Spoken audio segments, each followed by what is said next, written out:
justice. Gérald Darmanin, le ministre de l'Intérieur, est arrivé en Corse hier. Il commence à ouvrir des discussions sur l'autonomie. Il arrive dans un contexte de grande violence, avec notamment, en un seul soir, lors des émeutes de Bastia, au moins 80 policiers qui ont été blessés. En tout, ce seraient 112 policiers et gendarmes qui ont été blessés depuis le début des émeutes. Et de l'autre côté, 5 arrestations. Voilà ce qu'il me disait hier, 5 arrestations. Comment vous réagissez ?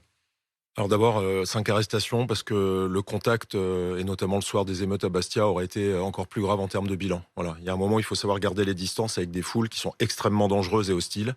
Et en face des policiers et des gendarmes à Bastia, il y avait une foule extrêmement dangereuse et hostile, composée de plusieurs centaines de personnes équipées, quasiment comme des guerriers, qui sont venus se faire du flic, tirer avec des armes par destination, qui sont des armes, on va pas peut-être détailler, mais dans lesquelles ils ont mis des explosifs, des boules de pétanque remplies d'explosifs, des bouteilles de gaz sur lesquelles ils ont entouré de la ferraille. Et on a eu des collègues, policiers, gendarmes, gravement blessés, avec une scène d'insurrection totalement inacceptable et sans doute inédite depuis de nombreuses années.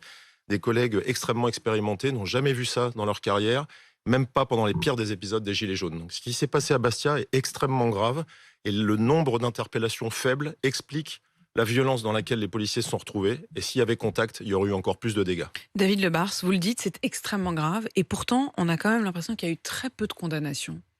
C'est à bas bruit que tout ça se passe. C'est-à-dire qu'on assiste à des négociations politiques et c'est pas mon sujet. Moi, mon sujet, c'est de savoir si les policiers vont faire les frais de manœuvres de discussion qui vont ou pas aboutir, et les policiers n'ont pas à faire les frais de ces manœuvres.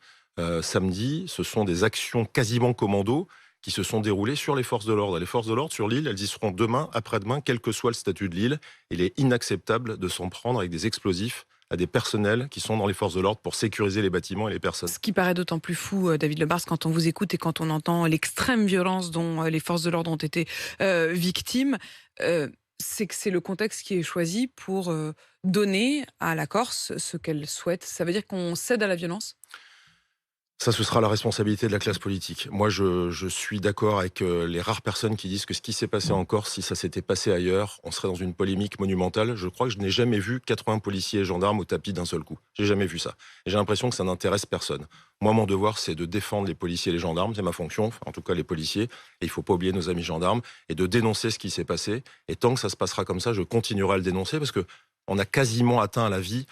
Sachez qu'un gendarme a été extrait par des manifestants d'un de ses pelotons et que certains voulaient lui voler son arme pour lui tirer dessus. Donc quand on en est là, il faut le dénoncer et il faut que la classe politique dénonce ce qui s'est passé parce que c'est nos protecteurs et c'est eux à qui on va demander de maintenir l'ordre Il y a eu public. quand même très peu, pardon j'insiste, mais très peu de condamnations précisément. Quasiment